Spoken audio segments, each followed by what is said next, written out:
Hello, good people of BookTube and beyond. My name is Jeremy. Thank you for watching. And, well, I just finished reading Don Delillo's Underworld, 1997. And I figured I'd make a video. So you saw the title, you clicked on this video, so I assume that you've either read Underworld, or you've read parts of it, or you're interested in reading it, or you heard about it. So this is just going to be my thoughts, my review, and I'm going to keep it pretty spoiler-free for the first little section, just in case. I mean, there aren't really spoilers, you could argue. There's certain things that happen that they sort of just happened. It's not really any repercussions, but where to begin? I don't know. I think it's difficult to discuss a novel like this. Obviously, it's very long. It's a chunker, as you can see. 800 plus pages. It's a definite chunker. I guess I'll just go over kind of my thoughts, my reactions. The stuff that I remember the most is probably going to be the most significant stuff, the most interesting things to talk about.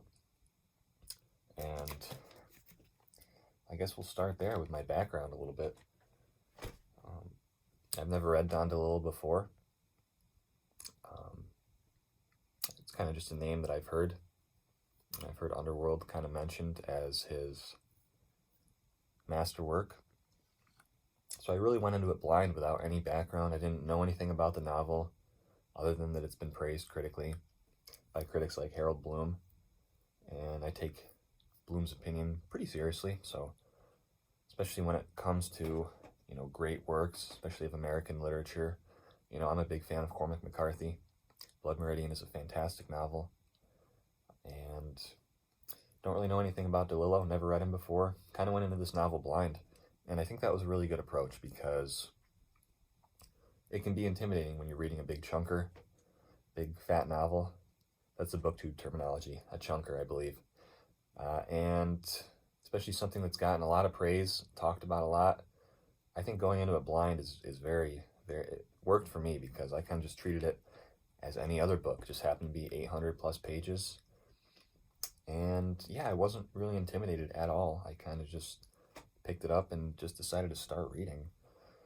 So, well, I guess one important thing to note is the circumstances under which I've been reading this novel. And this is, today's date is April 20th, 2020. I started the book probably like 2 months ago. Finished it pretty quick. I'm pretty happy. I really just spent the last several months, sort of locked indoors under quarantine reading this novel, as this is the coronavirus pandemic is still occurring, and that kind of informed a lot of my reading, the backdrop of reading this novel. And it's very interesting to have a novel like this read kind of in dark times, in uncertain times, in isolation. That definitely made it incredibly unique, and I think it's a fitting novel to read in a time like this. So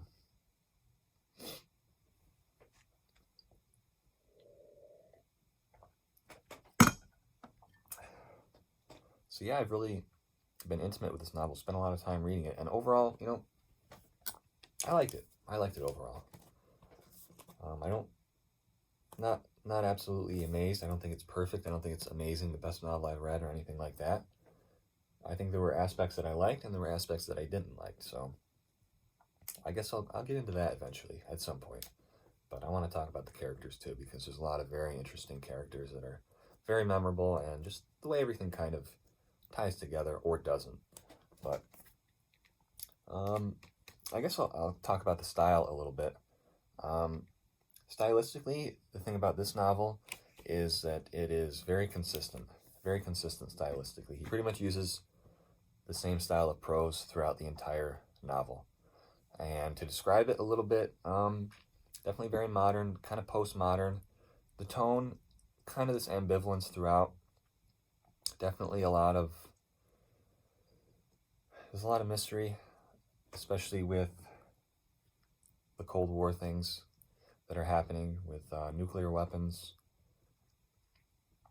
this kind of lack of information, misinformation maybe, of not really knowing what's going on with, the secret testing that's going on.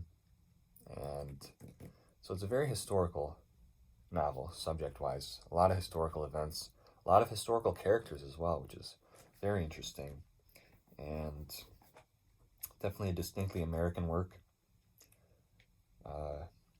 Lots of references. Baseball, of course, plays a huge role in the novel, and obviously America at war, Cold War, versus the USSR. Big aspect. So some other thoughts on the style. His writing tends to be a bit dense at times. Sometimes it can be hard to follow. But overall, I'd say very beautifully written prose, very well paced. I think his vocabulary is very solid. I like his style. I think it's good style. It can be difficult at times, for sure, because of the density and kind of confusion. It can be a bit hazy, and what I mean by that is oftentimes Delillo will sort of jump around from a few different perspectives, often within the same page. So from one paragraph to the next, he may bounce around, and it may not always be clear exactly where you are or who you're with or what exactly is happening. So you kind of have to just read through that type of stuff. And I think it creates for a feeling of a bit disorientation, because oftentimes you're not really sure where you're bouncing around or who's actually talking. And I like that. I like the way he does the dialogue. Oftentimes you'll just have two characters who are speaking, and he doesn't ever really say, this person said this person said that. It's kind of similar to that McCarthy style of writing where one person speaks, then the other person responds. And usually how it goes is one person will say a statement, and the other person will kind of repeat it, almost as like a question, but with a period. And the other person will say something again, the other person will repeat, and then person two will just change the subject or something like that, or the interaction will end. That's kind of like the typical, if I could kind of parody how the interactions between the characters go, it's pretty much like that. So the other thing that's interesting is the structural elements of the novel and how things work. I kind of already mentioned a little bit that things will sort of bounce around within the same chapter. And usually what you'll have within a chapter is one or two different characters or sets of characters. Oftentimes you sort of bounce between these two perspectives, which are sort of happening at the same time, but often in different places. And a lot of times you'll have characters that are kind of close geographically. You'll sort of bounce around within the same city, and they may be even witnessing sort of the same events that are occurring. And so, section by section, structurally, the novel is told out of chronological order, so it sort of bounces between different decades, and it all takes place in the latter half of the 20th century. So it's a bit fragmented because, like I said, you'll jump around. You'll have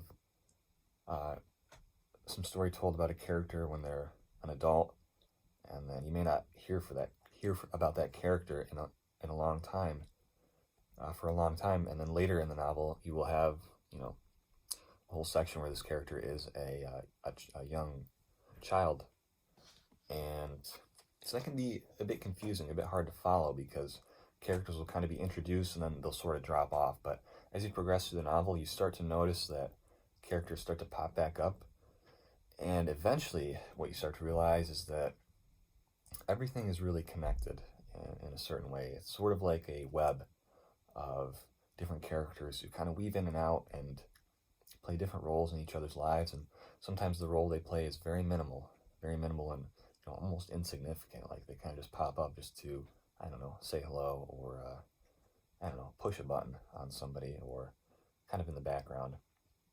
And then other times you'll have characters who are very significant with influencing the events of the novel. And, well, I guess it's hard to really talk about the plot because, I don't know, there's no real central, and there's central themes, but I guess it's really about the characters, and that's kind of what I'm going to talk about quite a bit. But I guess one good place to go from here would be just to talk about some of my favorite sections or chapters in the book. And I guess a great place to start is the prologue, which I thought was absolutely fantastic. I think the prologue in this book is great.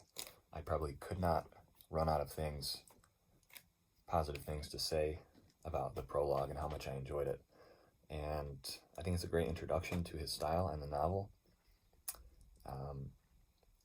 It takes place in this very famous baseball game at the Polo Grounds in I can never remember if it's 52 or 51. I'm pretty sure it's 51. It's not listed here. I think we'll go with 51. So a very famous baseball game taking place in the Polo Grounds in New York City. Not sure which borough, but it's basically between the New York baseball Giants and the Brooklyn Dodgers. Maybe it's a home game for the Brooklyn Dodgers. But, so yeah, it's the National League, I think. National League pennant game. And the Dodgers basically have this advantage and they're supposed to win. And then Bobby Thompson hits a home run off Ralph Branca. Shot heard around the world, wins the game. Giants win the pennant. But just the way it's described is why it's so fantastic. It's just, I love the way he paints this scene. It's just, feels very large, It's a big event, If you've ever been to a baseball game, you will kind of recognize that feeling, I think.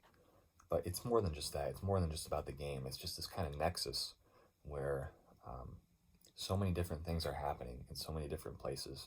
You have Cotter with his band of hooligans, who he's kind of a loner. He's kind of just happens to be there with some other people who are jumping the fence illegally, getting into the game and running away from the official. So he kind of breaks into the game, and then you have so many different things happening at once. I just thought it felt very real. It felt very exciting, like this just kind of big event.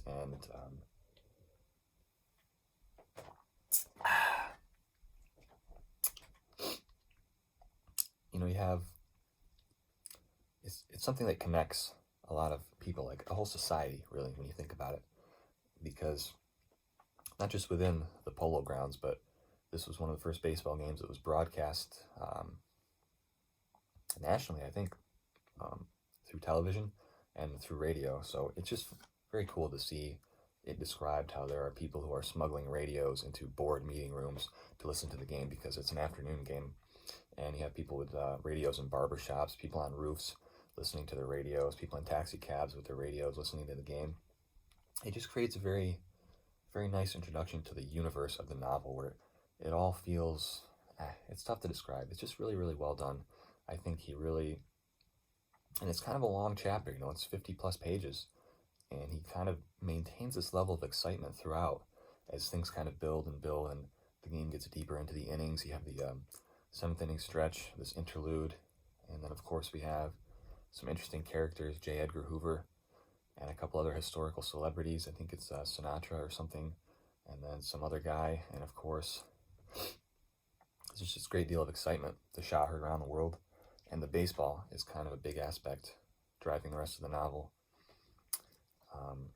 Of course, Cotter ends up fighting this white gentleman that he befriended, and who was being nice to him. He sort of betrays him a little bit and runs away with the baseball. But also, the other main factor that kind of springs from this event is where J. Edgar Hoover, director of the FBI, gets this notification from one of his agents that the nuclear bomb was tested in Russia at that very time. It's very interesting. Later in the novel, you'll see that there's a newspaper headline the next day. On one side, it is the shot heard around the world, this great baseball game, and then on the other side of the paper, this dual headline, the Russians test the atomic bomb. And so that sort of introduces that element of the Cold War, the nuclear worries, really. And I just really like the prologue. I thought it was fantastic, really, really good. just very memorable. You have these fans who are throwing paper and cups and any type of garbage they can on the opposing players, the visiting team when they're in the outfield. And, when he hits a home run, it's just chaos. The fans just rush the field. You have this cool perspective of this radio broadcaster who is calling it, the Giants win the pennant, the Giants win the pennant. And yeah, love the prologue. Great chapter. And so after this prologue, we later have several scenes and that are chapters that are titled Manx Martin, who is basically Cotter's father, his estranged somewhat father, who's kind of a criminal, does some illegal selling of stolen goods, basically. And I enjoyed these chapters. They kind of pop up periodically. I think there's about 3 or 4 of them. But basically, his father is, not really around too much. He comes around. He still has a good relationship with his son, Cotter, though. They have a good relationship, even though he's not the best dad in the world. But it's tough to really know what to think about Manx Martin, because he steals a baseball from his son and kind of goes off and kind of getting into some spoiler territory here. So I guess we'll enter spoiler territory, just to be warned. He steals a baseball from his son and he kind of sells it off. But the last Manx Martin chapter, one of my favorite chapters in the entire book, happens much later in the book, over halfway through, towards the latter half, and it's between, of course, Charles Wainwright and his son Chucky are in line at Yankee Stadium, about to buy their tickets for the World Series, and then Manx Martin, really cool how it's portrayed. He's kind of trying to peddle this ball, and nobody believes him, and he kind of finally gives up trying to sell the ball, and in a way, Charles Wainwright ends up kind of selling the ball to himself, because he knows all this stuff about baseball and history, and he examines the ball and says, yes, this would be a ball that would be used in a National League game in 1951, and it shows the right amount of wear and tear. It's from this year.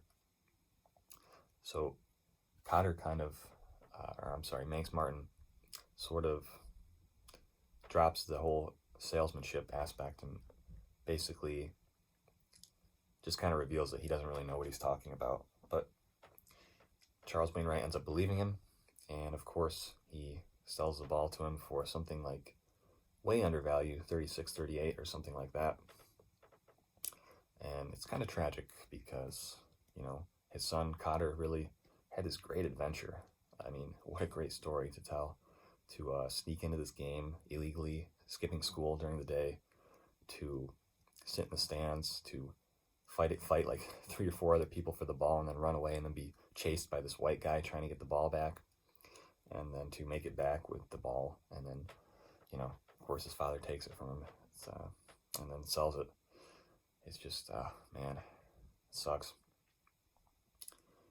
So that's a tragic element, but the really nice, beautiful element of this chapter is the interaction between Charles Wainwright and Manx Martin. They really kind of just bond. They end up drinking together. Charles is really doing this for his son Chucky, who is also a very important character.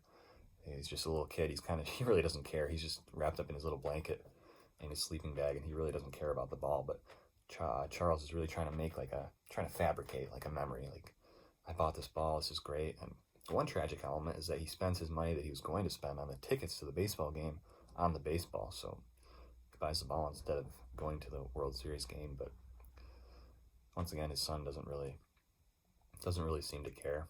And I think Manx Martin afterwards, he kind of feels pretty bad about it. So overall, I really, really enjoyed that chapter. That was one of the standouts for me, for sure. And, there's a couple other chapters that I really enjoyed for a specific reason. It is because there is this kind of romantic, extramarital type of relations that go on. And there are a couple of, sexual scenes that are, I think, done very well. I happen to be a sucker for that type of stuff. There's a lot of tension in this one scene between Marion Shea and Brian Glassick. I really enjoyed that chapter. Very, off the wall with Meridian doing her heroin. All of a sudden, I was like, what is going on here? And then Brian Glassick, of course, is very paranoid. They're doing this extramarital relation in Meridian's assistant's house, and Brian Glassick is very paranoid. He definitely fears Nick Shea, as he should. I mean, Nick Shea is a very mysterious man. His past is not really revealed until late. It's revealed slowly as the novel progresses, but I really enjoyed that chapter because of just the tension that's built up. And there's a lot of other authors that do it, but I think when it's done well, it's very good. I recently read White Teeth by Zadie Smith, and there is a nice little romance there between Samad Iqbal and Poppy Bird Jones that is similarly well done, well paced, and some nice tension in there. So yeah, I really enjoyed that chapter in Underworld. And then the other one was Nick Shea also has a little, albeit different, little extramarital relation with this swinger at the conference. He's in the waste management business, and they have this waste management conference, and he ends up meeting this swinger lady, and he has a really interesting interaction where he's kind of actually, oh man, it's hard to even describe what their relationship was, but basically he kind of fulfills this need she has for having like a real type of connection, like an intellectual or an emotional connection, and she kind of is denying this a little bit. There's a good amount of shifting or some kind of battling back and forth intellectually and physically kind of as well, but he ends up doing the deed. So I just really enjoyed those chapters, and now I can kind of get to one of the sections that I really didn't enjoy.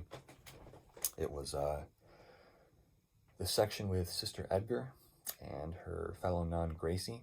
They are in the South Bronx ghetto of the Wall area, and this happens in the first half of the novel. I really didn't enjoy this chapter, not for any real critical reason, just for like a personal reason. To be honest with you, this section really disturbed me because they're in the ghetto. We have these portrayals of just absolute misery and poverty and violence, homelessness, the effect of drugs on the inner city.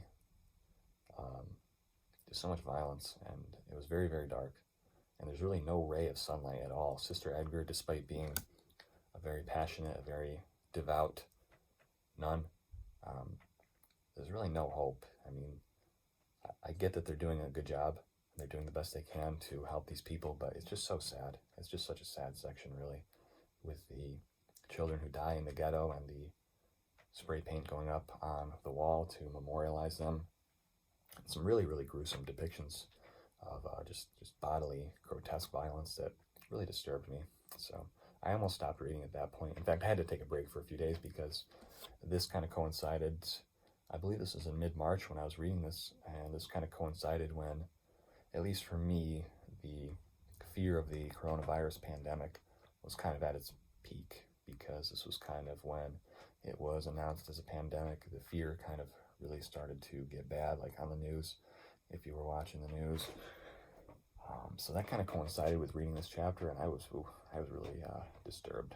I was like freaked out, and I had to stop reading for a few days. I almost stopped reading the book, but I came back to it. It's like 100 pages where this is happening in this section of the book, and it was tough to get through. I really had to push through it. It was very difficult. So the other section I didn't really like at all was it involved the character Clara Sachs, who I really don't like as a character at all. I think she didn't go over well with me. I don't know, she's just kind of useless, really. She's just like very pretentious, and that's kind of what I got from this middle section of the book. So the section I'm talking about is with Clara. She's in the 70s. She's in New York.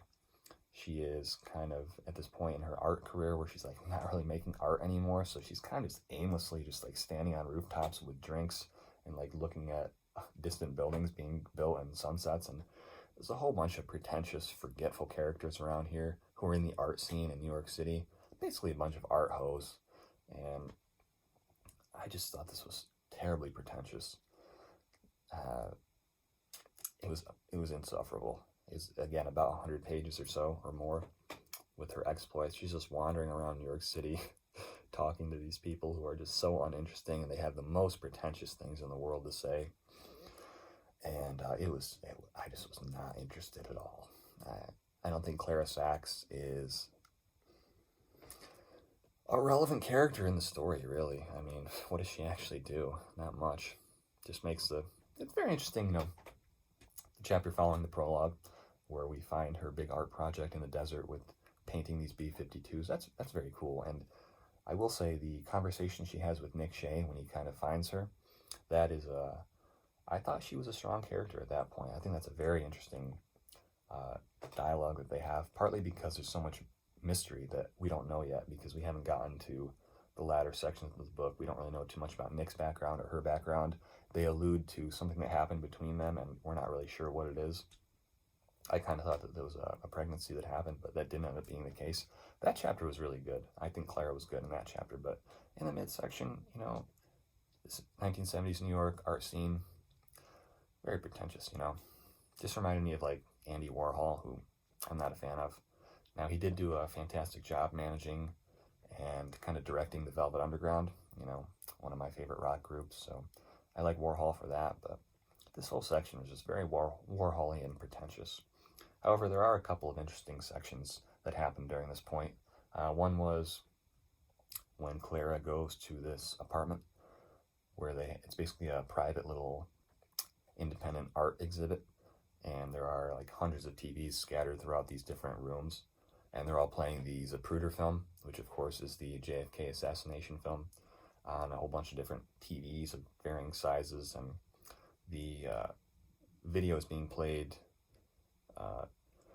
sort of out of sync among the TVs. So the author actually has a very interesting description, and he has this very interesting kind of philosophical musing on just the effect that a film like that has, seeing someone killed, especially a very famous person. I can tell he's very interested in kind of the effects that has on people and history, and he kind of argues there's a very interesting truth in watching something like that, and I think it resonated with me. I really like that chapter. Very interesting just to see that. And then there's one other section in this section. There's one other scene in this section where Clara Sachs, they go to this theater where they have this orchestra that's playing, and there's this whole debut of this very obscure, once again, very pretentious, what is it, a German long-lost film, and it's very strange, very surreal. They have this orchestra who's doing all this stuff, and then they show the film, this big debut, and most of the people there, they're, like I said, it's this fakeness where they're just like, they don't even get anything out of this film. It's like a pretty boring film by all accounts, but I kind of like that chapter. Once again, not for the characters though, because the characters, like I said, they're not even engaged. They're just like, so, I don't even know what, misguided. But, so another interesting little recurring theme here is the Texas Highway Killer and this video. Again, a video that the author is very interested in the effects that this has, where the Texas Highway Killer is being filmed by this little girl, and it's this nice video, and then all of a sudden he gets shot in the head, and apparently somehow this is one of the driving forces for discovering the baseball. I actually have a signed baseball right here. Where's it at?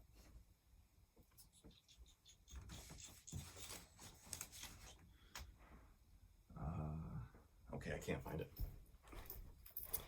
So the Texas Highway Killer ends up being a character, very strangely. Just for one little section, we get this perspective from this person who, it's not initially clear, but it is revealed he is a Texas Highway Killer, and I thought that was pretty cool.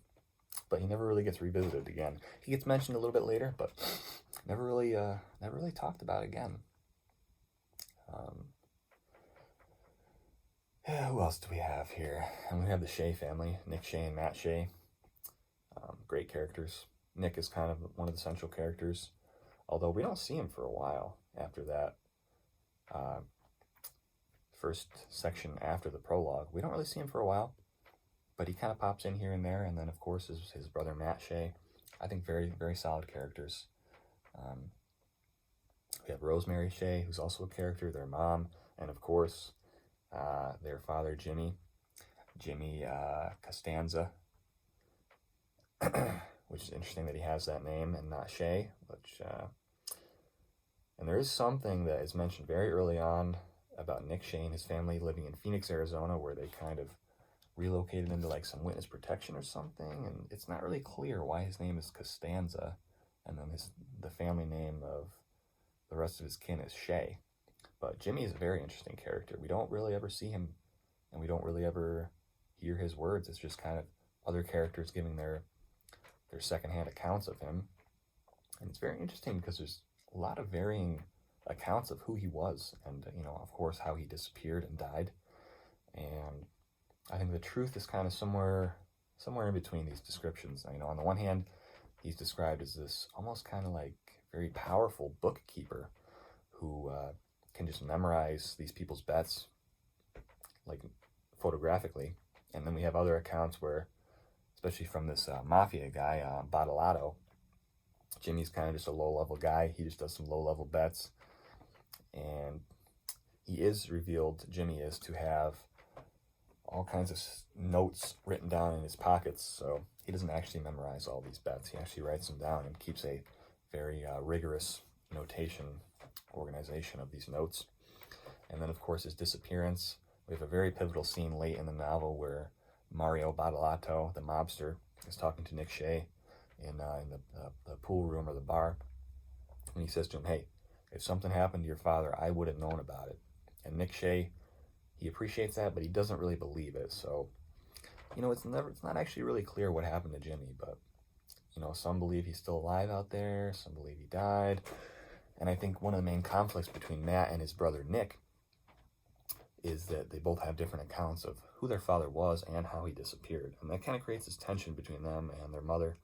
And Matt and Nick, they're kind of, I know for certain, Nick is described as just beating the shit out of Maddie just for fun. And so that was another one of my favorite sections of the novel, was towards the second half in the 1950s, where we have basically the Bronx in the golden years.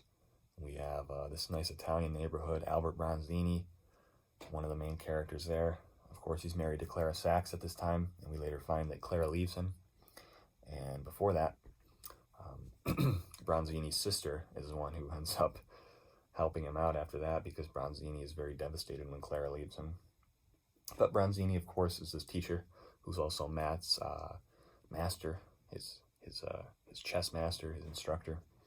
And Bronzini is kind of the one who walks through the streets there. I really liked how it's described, this old neighborhood that you don't see anymore, where these little kids are playing their made-up games. He talks to these other Italians. He goes into this coffee shop with this preacher. They get their drink and the deli meat, and I just really like that section, and very Italian. I can tell Delillo, he's an Italian guy, so he likes to portray this. And there's this kind of seedy underworld here too that we can see Nick Shea kind of gets wrapped up in. And I thought overall it was just fantastic. And of course, one of the big questions in the novel is Nick Shea. We know he killed somebody, and he went to this this kind of religious retreat in upstate New York or something like that, where he was kind of rehabilitated and institutionalized, and he kind of turned around. And then, of course, that's kind of one of the big questions going towards the end of the novel, especially once we start to see him walking around this neighborhood as a kid. I think he's around 17. Is, who did he actually kill? And, we have George the waiter, who is very, very, another one of my favorite scenes there is with George the waiter and Nick. They're kind of hanging out. George is this older guy. He's kind of run down. He didn't really have a lot of success. He's really a master at pool. But he is kind of run down physically. He's in his 40s. He drinks and smokes. And then, of course, he takes out his heroin gear. And he scares the shit out of Nick with it, because Nick had never really been exposed to drugs yet. And then I just thought that was a really great chapter, because George's reaction when he sees Nick get freaked out is he's happy, so he kind of scares Nick straight. So in a way, George is kind of a good guy there. I think he doesn't want Nick to fall into the same lifestyle that he fell into, and I think it kind of worked. He scared him straight. And then, of course, the scene where Nick ends up, of course, shooting him. That was insane. I thought that was, so interesting to think about and talk about, because, George finds this shotgun, illegally modified shotgun, and he hands it to Nick, and Nick's pointing it around like a badass, and then George is kind of sitting back, and then Nick just points it at his face, and he says, "Is it loaded?" And then George says, "No." And he pulls the trigger, and how that's described is crazy. Like, Nick kind of keeps reimagining that over and over. It keeps replaying in his mind, and he can't really believe what happened. Obviously, he didn't really mean to kill him. He didn't mean to kill George. But it kind of seems like George kind of wanted him to shoot him. It seems like George may have known that the weapon was loaded, and maybe he told Nick that it wasn't loaded because he didn't think Nick would shoot him if he knew it was loaded. But maybe he thought Nick might pull the trigger anyway, just for funsies, because it wasn't loaded. But I think George kind of wanted to die. That's the impression that I got.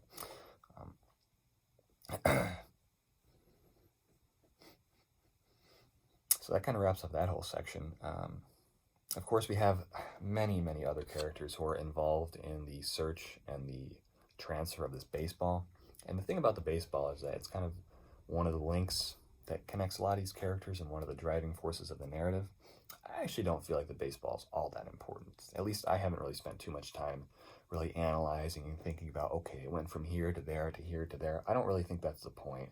I think the point is that the ball kind of is representative of a lot of different things for a lot of different characters, and it's kind of a way of characterizing them in very interesting ways. I think Nick, very interesting way that he's characterized as, he was a Brooklyn Dodgers fan. It's revealed he was sitting on a roof listening to that game in '51, and he was he was very depressed that his team lost, and then he ends up having this kind of a self-loathing and self-hurt by buying this ball, and he kind of hides it away. He doesn't really want to think about it too much, and he doesn't even know why he bought it, but he kind of has this obsession with the number 13. I thought that was really interesting motif, where a lot of the numbers add up to 13, this kind of conspiracy, and he's really into bad luck or whatever. But the ball passes around to a lot of different characters, and I don't think it's really possible to say exactly, is this the ball or is that the ball? I think like I said, I don't think that's the point, because if you look at a character like Marvin Lundy, he's very confused. He has this memory problems. He can't keep straight. This person's wife went here, and then this person went there, and then I got the ball from this person. It's like, he's very unreliable, and he's a cool character. His wife Eleanor there, and Eleanor's kind of taking care of him. Marvin Lundy he's pursuing Chucky Wainwright, trying to get the ball from him, and then of course Chucky ends up coming in. He's involved in this whole other aspect with the whole nuclear thing, which I haven't really talked about yet, but which was very cool. But basically Chucky, another one of my favorite chapters, is where Chucky is on board the B-52, and they are, I think they're in combat. They're in Vietnam or something. They're dropping bombs. He is a navigator, actually, on the Long Tall Sally, which is one of the B-52s that ends up in Clara Sachs's art project Graveyard in the Desert. But the thing I liked about this chapter with Chucky in the B-52 is that one of his squad mates in that plane, his name is Louis Blakey. He tells this very interesting story. The Ballad of Louis Blakey is what it's called, where he was doing this testing bomb site. And that's kind of where Matt Shea comes in a lot of this stuff. He goes from young chess prodigy to all of a sudden he works with weapons testing. What was it called? Disarmament, or what was that word for making sure the weapons are safe? And he basically does this very secretive testing for the government underground in some bunker way out west. And he has this very strange interaction with this kind of crazy guy, Eric Deming, who is telling him all these crazy stories about people living downwind from test sites, getting all mutilated from these supposed tests that the U.S. government was doing. Meanwhile, Matt Shea has his girlfriend Janet all the way in Boston. She kind of comes over, and they have a very, I think, well done romantic relationship where they're kind of driving around. They go off on this very cool adventure into this test site, and they were warned that there's going to be some war games happening, and they kind of keep trekking right through, even though these planes are kind of starting to fight overhead. And So that's another one of the major aspects, was this nuclear kind of anxiety, especially in the 60s, with another historical character, Lenny Bruce, the comedian.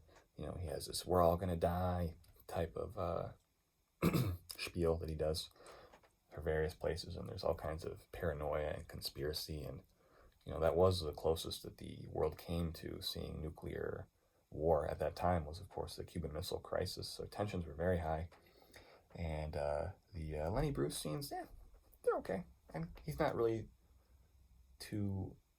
I think he's kind of just used to describe that, some of those anxieties that people had, and do it in not only the anxieties, but their way of dealing with it, their reaction to it, which is in one hand accepting that the threat of nuclear war was real, and on the other hand also trying to think about, you know, what does this actually mean?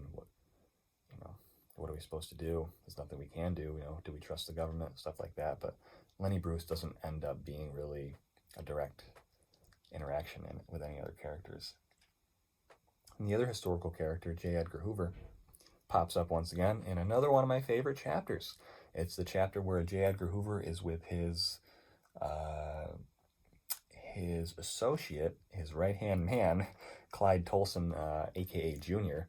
And Junior and Hoover are about to go to this masquerade in New York City, and there's some protesters going on, and they have this dirty lady come in and give them a mask, and J. Edgar is like this OCD, hypochondriac germaphobe, but at the same time he also likes to sit back with his little mirror and watch Junior undress in the other room, but they never do anything, but they have this mutual understanding, and they have these dossiers on all these people who might be there, and I just really liked the way J. Edgar Hoover was characterized. He's kind of this kind of stoic in public and very, very stalwart director of the FBI, but then you kind of see this private life of his where he's, you know, kind of malevolent with this power, and you know, very willing to, you know, hurt people. And I just thought that was a fantastic chapter, really. And then, yeah, you have basically the ending, the epilogue, in which we have, of course, Nick Shea and Brian Glassick are, where are they? They're in Russia somewhere with this guy, Viktor Maltsev. And Nick, of course, this whole other aspect of the waste management, and the interesting theories about waste and society, how waste kind of predates society, and society was created to deal with the waste, and all kinds of interesting stuff that happened earlier. But you kind of have this marriage of the waste aspect of it and the nuclear aspect, where they're trying to basically take nuclear waste and blow it up with a nuclear bomb. It's a very shady operation here. This Victor guy is a shady character there. But going back to Brian Glassick and Nick Shea, this is where, of course, Nick really confronts Brian about the cheating that goes on, and Brian was very paranoid throughout the whole thing, didn't think he should be doing it, and it's revealed that Meridian ends up telling Nick about the affair.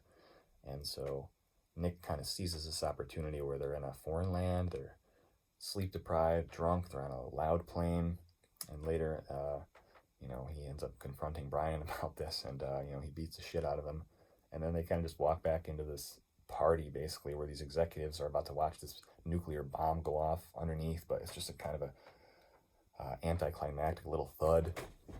But I thought that was a good chapter, good interaction there, good way to close out that storyline there, because when Nick is kind of saying to him, you have nothing to worry about, or maybe you do, I feel like there was good tension there, because we know that Nick has, technically, he has killed someone before, so it wouldn't be out of the question that he might kill him again, and this would be a pretty good way to do it. You know, you're in Russia, you can cover this up pretty easily, but he doesn't end up killing Brian. He just, you know, beats the shit out of him, and then they're friends after that, more or less. And then I guess the last aspect there is, or one of the last aspects is, you have these two different viewpoints, perspectives on the Cold War, the aftermath. Basically, you have the American perspective, which is kind of just rumors, more or less. And there are some testing that goes on in the desert, but there's you don't really know for sure if this Eric Deming guy is telling the truth with all these mutated people in the Southwest.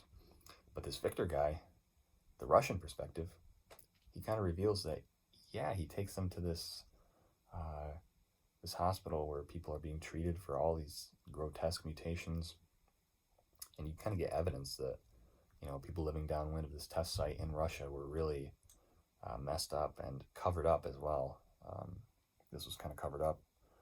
The word radiation was banned there. They really didn't know what it was that was happening to them. And I just thought it was interesting because you have these two sort of glimpses into the effects that the Cold War had on each nation. You have the American perspective, all the things that happened there, and then you have the Russian perspective, all the terrible things.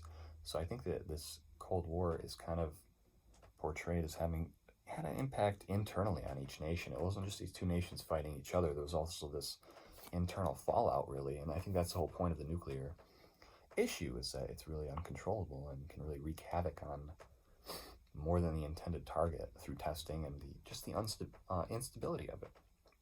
So, I don't know, closing thoughts. I really enjoyed reading this. I think there's a lot to talk about. I think it's well done. You know, parts I didn't like, it's fine, you know.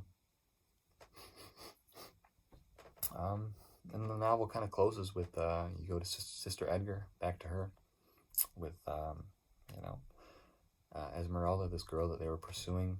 Of course, Ismael is the moon man that Clara Sachs was pursuing for his art.